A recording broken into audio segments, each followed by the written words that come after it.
Hello, everyone. I'm excited to jump on here today again. It has been so much fun to be able to answer questions and to just get, your ideas and the things you want to know, and it helps guide me on what to share with you. I always start off every live with talking about something until we get some questions going. This one, I want to show you our newest product. I got to get it up right. It is a copper tongue scraper. And I posted about this and I got some questions saying, what is a copper tongue scraper? So let me talk about this. This is what it is. This is what it looks like.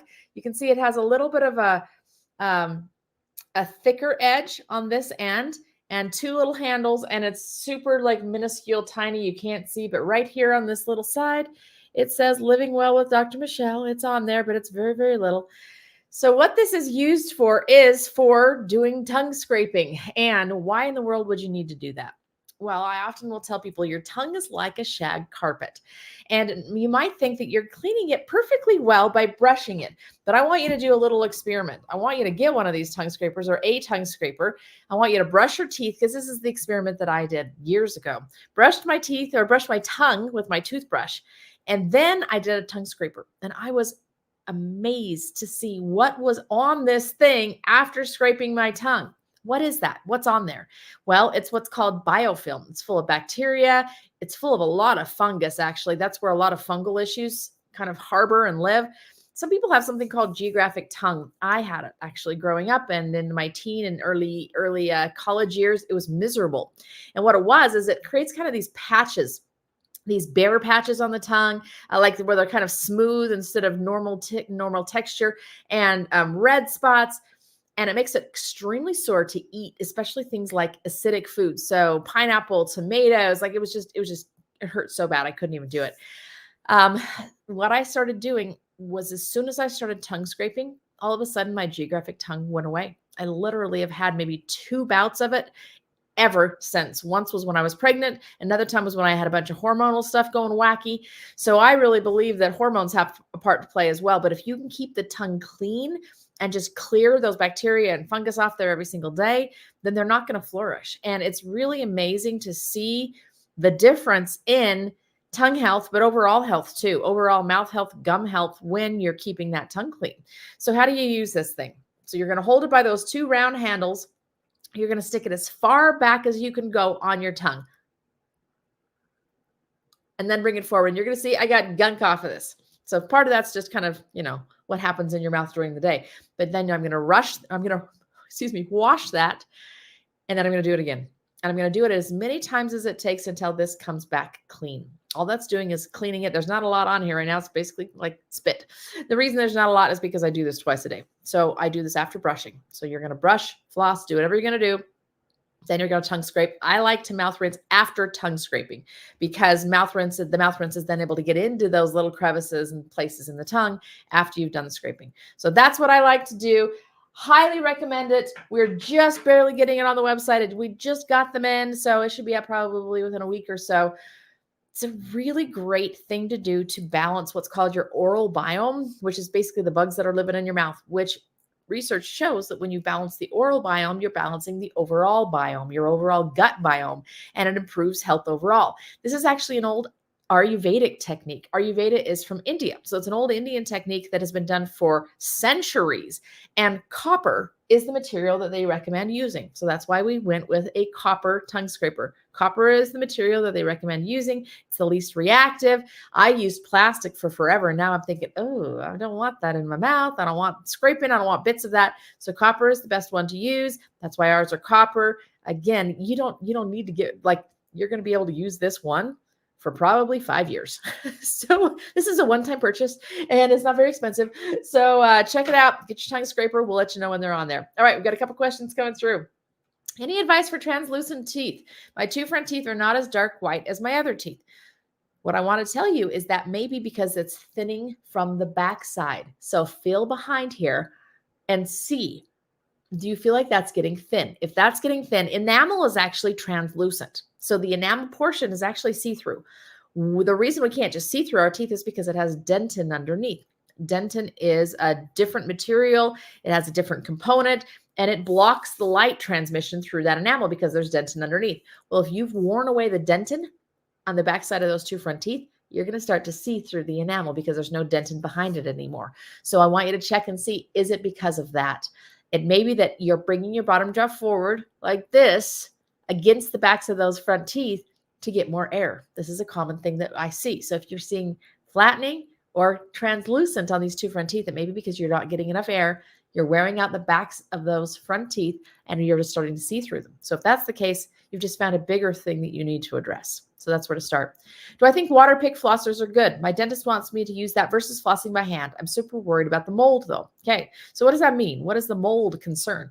It's again, biofilm. We're going to use this word a lot. It's funny because that word came up this morning on my morning run with my partner, my running partner. She said, what do you know about biofilm? I'm like, well, actually a lot. I know a lot about biofilm.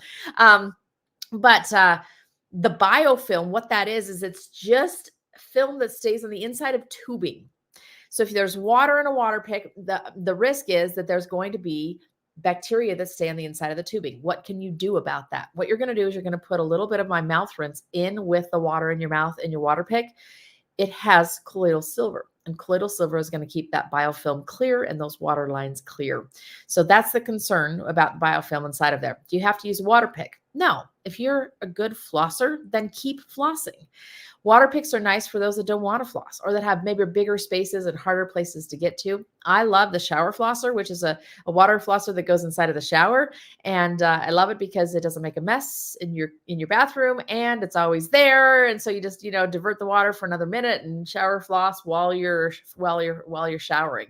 That one, we don't have to concern ourselves with biofilms either because you're not actually putting anything into the tank. It's just the water that's coming through. So nothing's going back up in, so you're not going to get bacteria in there. So it's a good question. There's an autoimmune disease that causes chronic red gums. Can this be turned around to get normal gum color? All right, so that question's an interesting one because you have to back up to say, well, what's the autoimmune disease? Like what's causing that? So anything that's going to improve immune function is going to improve any kind of autoimmune disease and any symptoms that are related to an autoimmune disease. So what are you going to do? You're going to work to strengthen your immune system. So I recommend garlic. Garlic, which allicin is a component of garlic, which is very strong antimicrobial. It also strengthens your immune system. I recommend oregano, also another good immune strengthener. Just study what are some herbal strengtheners, other herbal immune strengtheners, adrenal strengtheners. So this is going to be adaptogens like Ulthero or ashwagandha. Those are also very good things to help strengthen your immune system and your resilience. If you can do that, oftentimes the symptoms with the gums go away. But what can you do in the mouth? 100% the mouth rinse, because the mouth rinse has colloidal silver, also going to help with your immune system, but it also has herbals like lavender and marshmallow that are going to soothe the gums. So give it a try. I think you're going to notice. All right. Why are my lower gums shrinking recently? Painful at times and also creating a dark window space between the teeth right here, having MCAS for 2 years now. So most likely with MCAS, what often happens is swelling, inflammation in this whole area because of allergies, because of allergic reactions. MCAS is a mast cell activation syndrome. So it means you're having a lot of allergic response and it can create some swelling in these areas. Again, it's going to be the exact same story that I said with why you might have some translucency on the tips of these teeth. If you're bringing your bottom jaw forward like this, it's rocking these teeth and will often lead to those gums dropping. So that's number one concern is, are you getting swelling back here that's leading you to not being able to get enough air and leading you to bringing that bottom jaw forward? The second thing you can check is pull your lower lip down like this. See that little connection right there? Boy, that's a pretty picture, isn't it? That little connection is a muscle attachment. If yours is very high, and maybe pulling the gums down as well. So you may need that muscle attachment clipped. You may need a gum graft, but here's the key. Do not get the gum graft until the dentist can tell you why the gums are receding, because then you're going to just recede the graft too. I would dare guess that this has something to do with your airway and swelling back here. So MCAS treatment, which I'm sure you're working on, but also some airway treatment. There might be some infection in your mouth that's causing this. Do you have a retainer down there? Lots of things, lots of questions that then can lead to that. Can you have a crown without worrying about having to do a root canal? Absolutely. A crown is just simply a covering over the tooth. Now, what's the risk of that? Well, to do a crown, we have to remove the insulation all the way around the tooth and all the way across the top of the tooth. And that can sometimes traumatize the tooth to the point that it does die. Tooth dies, you now are looking at either a root canal or removing and replacing the tooth. So it has to be done carefully. and has to be done the right way. So I really recommend ozone to desensitize that tooth and strengthen it before the crown goes on. We do crowns all the time. Crowns aren't the enemy. Crowns are often the thing that save the tooth, but you don't have to have a root canal when you have a crown if it's done correctly. I have sore, swollen gums with no tooth pain. Any suggestions? Well, it could be autoimmune disease, like we've already talked about on this live, or that could also be what we call gum disease, which is bacterial infection. So 100% I would start using the mouth rinse and swish it throughout your teeth. So instead of just swishing it for, 30 seconds, 15 seconds, I want you to actually hold it for about 60 seconds and then visualize that swishing it, pulling it between the teeth. Then you're going to go visit the dentist and you're going to go see, is there tartar or things underneath the gums that are irritating it that you can't get out, that are too hard, they're stuck on the tooth and there's no way for you to get to them. There may be something locally that needs to be cleaned out. What to ask when looking for a dentist to do an implant? So the question I would ask is, do you do a ceramic implant? And that's going to really lead the conversation, because if they say no, and they'll usually follow it with, those don't work anyway. If they say that, that's probably not the one that you're going to want to look for. You want to look for somebody who says, yeah, actually we do ceramic dental implants. Awesome. The second thing it would be very helpful is if they use PRF. That's abbreviation for platelet-rich fibrin. And what that is it's actually a material we get from you. We do a small blood draw and spin your own blood and pull out the stem cells and growth factors. And that is placed back with the implant. So that's the thing that I would highly recommend if possible when getting that implant done. How about needing a tooth removed that is close to the nerve? It's always a risk if you need a tooth removed close to the nerve. My son just had his wisdom teeth done out this week. And our surgeon, it's the surgeon in my office that I employ, he was nervous because his nerve was very high. His teeth, thankfully, the roots weren't completely formed, but they were close enough to the nerve. He was a little nervous. We talked about risk. We talked about how to mitigate risk. He was very, very careful. And my son has no numbness, so it's just fine. But there always is a risk. So you have to say, okay, what's the risk of leaving the tooth in versus taking the tooth out, and weigh the risk and decide where you feel most comfortable. Can hydroxyapatite cause kidney stones, etc.? No. And the reason is that it is actually going to dissolve in the stomach acid. So stomach acid will dissolve hydroxyapatite completely. So it's not going to be in the form of hydroxyapatite by the time it gets into your system. It's going to be calcium, phosphate, any of the other minerals that are part of that complex.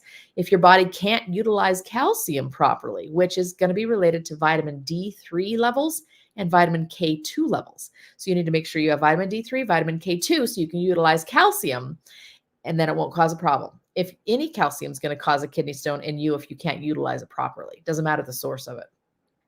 My holistic dentist just recommended a crown, and I'm wondering if that will lead to eventual need of a root canal. We just did this question. Perfect. It does not always lead to a root canal, and the hope is that it shouldn't be done. If it's done correctly, it should be just fine.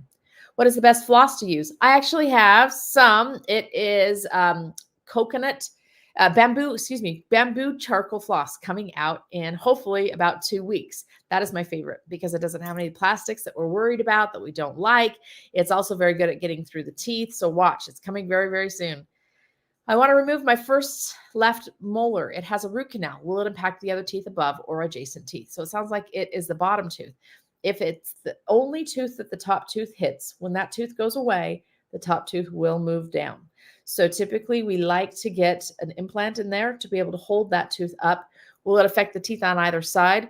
The tooth in front won't really do much. Sometimes the tooth in front of the space will drift a little back, but the tooth behind it sometimes will tip into the space. So again, replacing it is really a good idea. Once my tooth has a composite resin, does that mean my tooth is going to keep slowly decaying? Great question. The answer is no. That composite should be sealed and should keep out any future decay underneath the filling. You can still get a cavity on another surface of the tooth that hasn't been filled, so make sure you keep cleaning it, but that should be the last thing that tooth needs. Is it worth going to a functional dentist if they can't do a cone beam scan? I don't believe so. I can't do what I do without a cone beam scan. I literally cannot do it. So I don't know what they're doing, honestly, because they can't see a lot of what they're doing. So if they could refer you somewhere to get the scan and then go to them and they can read it, that would be fine. But you need the scan. Does the crown bridge need to be ceramic? Absolutely. And in today's day and age, it can be. It can be 100% ceramic. Zirconia is very, very strong. It's a ceramic material, very, very strong, or stronger than metal even. And anything can be done metal-free nowadays. What would you be looking for in a 2-year-old breastfed toddler Cavities on the top molars and gum line of lateral incisor. Dentist wants to do SDF and fill when she's older, but I want to get to root cause. All right, so a 2-year-old breastfed that has cavities, top molars and gum lines of here, lateral incisors is here. Typically that is still from milk. And moms don't like to hear this. And I got blasted on social media about this and saying, you cannot say that breast milk causes cavities. And I said, you're right, it doesn't. Sugar causes cavities. And have you ever tasted breast milk? It is actually quite full of sugar, which the baby needs. This isn't a bad thing. This is a good thing. Breast milk is fabulous. It's fabulous. The concept is you have to get it off the teeth. If it sits on the teeth, the sugar will feed bacteria, which will then dissolve the teeth. So you just have to make sure that the breast milk, any milk, I don't care what milk we're talking about, that it's just off the teeth. So what do? If you're nursing the baby to sleep, the last swallow of milk stays in the mouth. And where does it affect? It affects the molars and the front teeth. So if that's where we're seeing it, that's what's happening. So what do? You make sure that the baby is off the breast and that they swallow. You can initiate this by even just removing the breast from the mouth or a quick little up like this. And it'll help the baby swallow that last mouthful. It doesn't matter what milk it is. Milk has sugar. Sugar causes cavities, period. So that's what it is. SDF, what is that going to do? It's going to slow the spread. You can do SDF if you want, but it's going to turn the teeth black. So you have to be okay with that. There you go. Okay with the teeth up here being black on your 2-year-old. What do you do instead? So what I'm recommending is you're going to get the citrus version of the tooth powder, and you're going to get it, and you can make a little paste if you need to. Make it a little paste with a little bit of water, and you're just going to rub it right into those spots twice a day. You're going to do this. You are going to fill those areas with hydroxyapatite, which is what they've lost, versus SDF, which it's sodium diamide fluoride, which is a strong version of fluoride. It's just going to kill bacteria. It's all that's doing, but it's not rebuilding the teeth at all. So we want to rebuild the teeth. So make a little paste with that hydroxyapatite tooth powder, rub it into those spots. That's my preference. That doesn't turn the tooth black either. Biodentist said that he likes using a laser instead of ozone or PRF. Is it good? Is it as good of an option? They're completely different. You really can't compare them. It's like comparing apples and oranges. So a laser is going to kill bacteria. It's going to cut bone. It's going to cut tissue. That's what a laser does. Ozone is going to kill everything. So ozone kills bacteria, virus, parasites, fungus, and it goes well beyond the site. So it will spread and go everywhere, wherever that infection has spread. Totally different. It's gas and water. Totally different than a light that we're shining on something. PRF is stem cells, growth factors from your own blood. So we do a blood draw, we spin it, and we pull out this growth factor. It's the scaffolding that your body needs to regrow bone. Completely different than a laser. Like, you really cannot compare these things. They all three, in my opinion, need to be used. Laser to clean, cut, disinfect, ozone to disinfect far from the site, PRF to provide scaffolding to regrow bone. You can't compare them. You have an option for someone to send you a CBCT scan for you to interpret. I used to. If you're going to be coming to our office for treatment, what we do is we have you come. Here's the reason I used to do it and I don't do it now, is because a lot of times people would get my treatment plan. I would look at it. I would give my treatment plan. They're all excited about it. Then they go to a dentist close to home and the dentist retreatment plans everything. And now it's confusing. Well, if you're going to be going to someone close to home, then that's where you should start. Start there. Start with their treatment plan. Start with their options and their opinions. If you're going to be coming to us, just come and I'll do it while you're in our office. And that way I'm not missing things, because a lot of times I'd be missing things because I can't see them. If all I have is a CT scan and you have a big cavity right here on your tooth, I won't see it on a CT scan. And then you go to your dentist and they're like, well, why didn't you treatment plan that cavity? Because I didn't look in your mouth. So it really is an incomplete treatment plan. So if you're going to go to someone else, go there and have them do it. If you're going to come to us, just come to us and have us do it. All right, I'm going to jump for a quick minute. I will be back to these questions, but I'm going to jump to these on the StreamYard here. Okay. Appreciate you. Thank you so much. If someone has Lyme, mold, parasites, is using an appliance for jaw, tongue tie, ringing ears actually worth it before the other issues are healed? You know, this is a good question, and it really begs to the question of what are they doing? So if you have Lyme, mold, and parasites, what is treatment going to be addressing? It's going to be addressing those bugs, basically. When we're doing jaw, tongue tie, ringing in the ears, what are we addressing? We're addressing a functional problem, a structural issue. So what I recommend is we work on them at the same time, because you're not going to be able to actually recover from Lyme, mold, parasites while you're not getting adequate oxygen.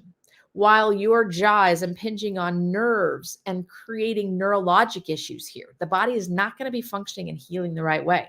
So 100% get the appliance, get everything calmed down, functioning correctly, and then you're going to see that the treatment for the other things is actually improved and works a lot faster.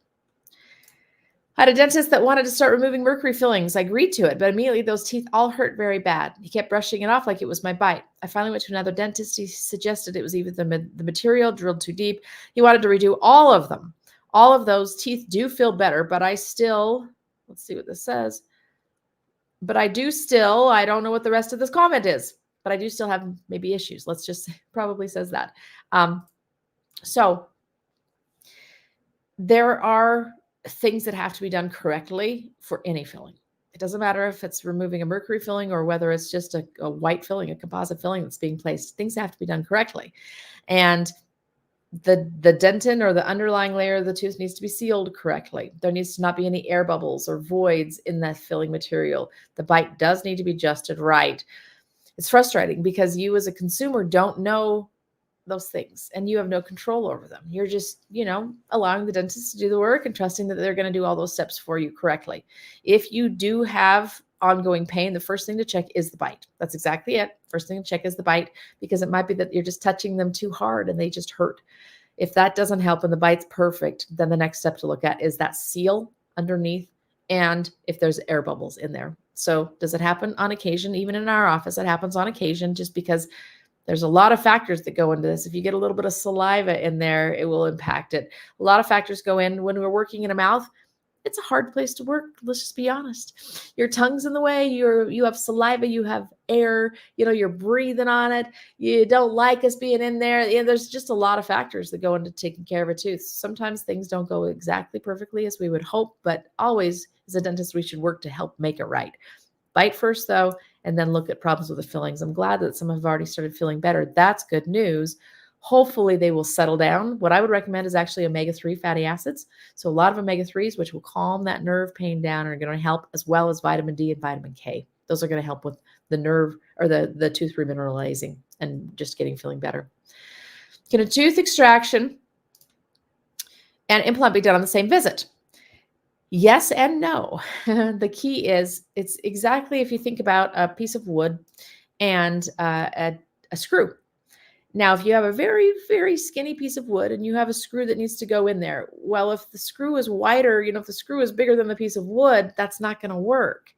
So it's all dependent on what the bone quality is. Or let's say that you took an old screw out and you got a big hole, and then your screw going in is this size. Is it gonna stay? No, because there's nothing to engage it. So these are the problems that we get when we take teeth out. Sometimes the hole is much too big, and then the implant going in is much smaller than that. Or sometimes the bone is much too small and the implant going in is much bigger than it. The bone has to be adequate sized for the implant. So sometimes there's no way to put an implant in the same day because the hole's too big. It's too much bigger than the implant, or the bone's too small. There's not enough bone there. We have to rebuild it. So typically in our hands, in our office, we don't do them the same day unless it's in the front. Up here, we want to put them in the same day because we don't want the bone to shrink and then we have to rebuild it again. So we would prefer to put it in the same day, but that's typically the only place that we put them in the same day anymore. Why? Well, we used to do a lot more of that and we had higher failure rates. Nobody likes failures. So patients, nor the doctors. So we try to do what always works. Despite her great diet brushing, my daughter has 4 cavities. She also grinds her teeth at night and has constant nosebleeds. Could this all be related? So frustrating, isn't it? So most likely she has some gut issues. Usually when cavities, despite doing all the things right, when you have cavities, it's usually a gut-related issue. So go on my site. Right now we have a gut health evaluation that you can take for free. Take the baking soda test. See what's going on with her gut. Most likely that is what's happening. Grinding teeth is often related to airway issues. Does she breathe loudly? Does she snore? Does she wet the bed? Does she do any of those kinds of things? Those are evidence that her mouth needs some help to grow. Look into MyoBrace. It's called MyoBrace or Tooth Pillow. Those are both places that you can learn about growing that mouth and making more room for air. That will usually stop the grinding. It will also usually improve the digestion. So that may be the starting point, is to look there. Can you put a veneer on a filled tooth? Yes, absolutely. You can put a veneer on anything. All a veneer is a thin layer of porcelain that goes over the front of the tooth and makes it look different. So you can put it on pretty much any tooth that you want. It may not be a veneer. We may call it something like a 3/4 crown if it needs to cover more, but honestly, that's just definition. It's all the same procedure. What if you have low stomach acid? I don't know what that's in reference to. If you have low stomach acid, again, go to the Gut Health Guide, get that on the website. It's going to walk you through what do you do for all of these things. Low stomach acid is actually quite frequent. It's actually quite common. So check that out. What can I do to heal teeth that a dentist drilled too deep in? I had another dentist redo them, but still lots of sensitivity. So you're going to want to rebuild lots of minerals into that tooth. So you're going to hit the tooth powder hard. You're going to use it day and night, morning and night, but you're also going to put it on at nighttime like a paste. You're going to put it right on that tooth and just let it soak in, as well as the remineralization supplements, which is minerals, vitamin D, and vitamin K2. Those three things are going to help rebuild the teeth from the inside and the outside at the same time. So remineralization supplements and the tooth powder. You just need to get minerals and lots of them in there. I had a bad reaction to root canals, so I had them removed. My surgeon is now nervous I will have a bad reaction to an implant, even a ceramic one. He said my body sounds sensitive. What do you think? A lot of people have bad reactions to root canals. That's a very common thing. So that to me doesn't mean that you're not going to be able to accept an implant. And accepting an implant is all about your body healing. So it's about providing the nutrients that it needs to be able to heal. What are those nutrients? The ones I just said. Minerals, vitamin D, vitamin K2. Those are the things that you need to be able to heal properly. As long as you are super supplementing your body and absorbing it, make sure your gut's working. As long as you're giving your body what it needs to heal, it's going to heal fine. Sensitivity is often due to a material itself, and we are just not finding sensitivities with ceramics. Crown fell off molar and put back on days later without an x-ray. Should I have had an x-ray? Well, it's a great question. It would have been nice probably to have an x-ray just to see if there was anything underneath there that was concerning, but obviously they were able to see it pretty well. Hopefully they cleaned it really thoroughly before they put it back on. The only concern I would have is to make sure that that root underneath is still okay. And really you need a cone beam CT scan to find that out. So I think you're okay as long as they cleaned it really well and there's no symptoms. Are some people's mouths more prone to having higher levels of S. mutans bacteria than others? For sure. This is genetic. This is also infection. It's passed. So let's say that I, as a mom, have a lot of it's strep mutans. It's the most common bacteria that relates to cavities. I'd say that I, as a mom, have a lot of them. Well, when my baby is growing up, what are we doing? Where, you're putting their binky in your mouth while you're grabbing, whatever it might be. You're sharing a drink, you're sharing what's going on in your mouth, and bacteria in your mouth that cause gum disease as well as cavities are transmissible. Like any other bacteria, you can spread it. So they are often transmissible through families. So can some people have more? Absolutely, they can have more. So what you're going to need to do is be very conscientious of that and rebalance that biome. That's going to happen with the mouth rinse. That's going to happen with doing probiotics. Probiotics in the gut do affect the biome in the mouth. And tongue scraping, which is what I started out with today, because tongue scraping helps to balance the biome as well. How does someone remove tonsil stones or resolve tonsil stones? Well, the key is figuring out why the tonsils are swollen. Oftentimes, tonsil stones form because tonsils are swollen and the holes in them are large. So then things get stuck in there quite readily. Well, you have to figure out what's that from. Is there infection in the mouth that's causing the swelling in the back of the throat like that? Are there food allergies? What's happening? What's creating that to happen? Then what we do is you actually need to tackle this with vitamin D and K. I've said that a lot today. Vitamin D and K will help with calcium absorption. Calcium absorption, if you have a problem with that, you're going to get more tonsil stones. We also can laser those tonsils and do a procedure called tonsil lase, which can shrink over swollen and scar tissue tonsils as well. So vitamin D and K to help with calcium absorption, figure out what's making them swell, and then we can shrink them if need be. Tonsillectomy. I had this one tonsil, yucky. Or maybe else try to clean the area every day using a water pick. Yes, that and what I just said. Perfect. I have an incisor that keeps getting chipped. The dentist has reshaped it with putty, lack of technical term, filling material. Should I now move on to a veneer? Here's a good question for you. It keeps getting chipped probably either because the filling material that's being added is a little tiny piece, and sometimes it's hard to keep little teeny pieces on, or the function of your jaw. So the way your teeth hit together, and even the way they hit, if you're bringing your jaw forward to get more air, they're actually maybe knocking it off. So you need to see, does the teeth opposing it, are they hitting it in any way? Because if that's the case, you're going to even break a veneer. So fix the functional problems first, then you can move to a veneer if the filling won't stay. No functional medical dentists around. What questions do I ask when I get x-rays? Usually they say it looks good, no cavities. Are there other things to look for? It's a great question. Gum disease is something that's important to look for. Hopefully they're checking that as well. Just say, are there any things as far as gums, the way that, the recession, all of this is working that I should be more aware of. All right, I'm going to jump actually to this real quickly and get a few more off of Instagram. What is your opinion about a dental bridge? All right, so what is the opinion about a dental bridge? Well, the problem with a bridge is that I'm going to hide this first. Sorry, let's go back to these just real quickly. Hide that one so that it's out of the way for a moment. I will come back and do a few more there. All right. I just saw that question about a bridge.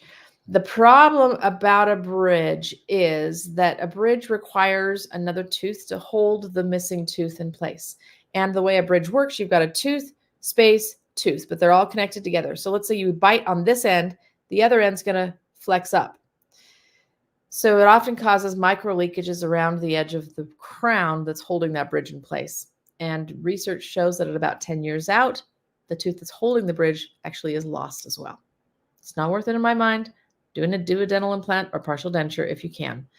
I'm not sure where I was in this feed, but we will go to something else here. Actually, there we are. Benefits of using ozone after having mercury fillings removed. So why would we want to use ozone after mercury fillings are removed? Ozone does a couple of things. It disinfects underneath the filling so that there's no bacteria left underneath there, so you're not going to get new decay underneath the filling. It also desensitizes the area and makes the seal, actually improves the seal as well. So ozone has a lot of uses underneath fillings beyond just, it actually has very little to do with the mercury. It's just having to do with doing a good filling. My sweet mom has a pain in her left cheek. It's a shooting pain. She's gone to her local dentist who has pulled 3 teeth and pain is still there. Her doctor has her on a medication saying it's a nerve issue. That sounds like trigeminal neuralgia. And they will keep pulling teeth with no result if it's trigeminal neuralgia. So nerve pain is very challenging. You probably want to look into what's going on with the jaw joint and is it impinging nerves here? So that's where I would go next. Why not titanium implant if the metal is considered non-reactive? Great question. So the problem with titanium is there's so much in our world today. Titanium is the hard candy coating on Skittles and M&Ms. It is in sunscreen. It's in cosmetics. It's in paints. It's in so many different things. And what we're finding is simply a sensitivity. It's just overload. There's just so much of it. And the body's like, okay, enough with the titanium already. It just doesn't like it as much. So that's one concern. The other concern is that titanium is conductive, meaning it conducts electricity and heat. And we are surrounded by so many waves in our world today, microwaves, cell phone, Wi-Fi, all of these are waves. They're literal frequencies that go through our air. And when they pass through the metal, they heat it up. They create heat in that metal. They move the molecules of titanium and they create heat. And that heat is literally dissolving bone around these implants. So the metal, just the fact that it's a metal and conductive is a problem. And there's just so much of it in our world today. So those are the 2 reasons, because it is considered non-reactive and there's very few people who have any kind of an allergy whatsoever to titanium. It's actually not that. It's that it's conductive and there's just too much in our world. Please expound on lip ties and SIDS, ages affected, tongue ties included as well. So what is a lip tie? What is a tongue tie? That is this connection here, and that is connection here, and also underneath the tongue. If the lip or tongue is tied, it impacts the way that that baby is able to do a couple of things: nurse or suck or create any kind of suction, as well as where the tongue sits during sleep time. So does it have a connection with SIDS? Well, you can find a lot of research saying yes and a lot of research saying no. I believe that there is a connection in just that it's going to affect the way that that baby breathes, and it's going to affect the way that the growth and development occurs with that palate, with the lower jaw, with everything, which then is going to affect the way that the baby breathes as well. Everything that affects the way the baby breathes is going to influence SIDS, right? Because it's about breathing. It's about getting enough air. So do I recommend tongue ties and lip ties? Absolutely, if needed. And so we have ways to evaluate that. And oftentimes the symptom is that you can't nurse properly, that it's really struggling to nurse. Okay, we're going to just do a couple more and we're going to be done. I noticed a cavity on my front tooth. How do I know if I should try to heal it with hydroxyapatite or get it filled? Great question. How deep is it? If it's still in the outer layer here, just barely little tiny cavity, it's healable with hydroxyapatite. If it's already into the dentin layer, into that darker, yellower layer, it's time to get it filled with a dentist. All right, we're going to jump to over here real quickly, do just a couple more. I lost my right front tooth. One of my options is the bridge, but I have cavities next to my lost tooth. Biodentist from your directory said he can treat the cavities and still do the bridge. I would love to hear your input, please. Yes, absolutely. You can do a bridge if there's cavities there. Again, a bridge, the challenge with it is that it does affect the teeth on either side. It affects it less for a front tooth. I had a bridge. I'm missing this tooth right here. I had a bridge here for a long time until I had it replaced with a dental implant. Personally, I prefer the implant. Hands down. I would never go back to a bridge. Why? Because this chews like a tooth. It feels like a tooth. You clean it like a tooth. You floss it like a tooth. Like it's just like a tooth. But if the only option is to do a bridge, it worked okay too. New probiotic information. Interesting. When you take antibiotics and have 3 groups of people, probiotic fecal pills or just eat well after, probiotics do worse. Interesting. All right. So food is what I always promote anyway. Let's do food. Let's do probiotic foods. Let's just get the oral biome balanced the way it should. Love it. Okay. Yes. Eat better, eat well, and lots of fermented foods. Exactly right. Okay. Thank you so much. There's still a few questions here. Like I said, we can put these on as Q&As on the website, or excuse me, on all the social channels. Get on there. Keep asking us questions. I'll be back on here next week at 11 a.m. And actually, I will be not here. I won't be in this country. I'll be somewhere else, but I'm still going to jump on and do this where I am. It'll be fun to share a little bit about where I am next week. But I love this. I love your questions. I love you showing up. Thank you so much. And keep asking because I just love to help. I love to help. That's what I'm all about. Thank you.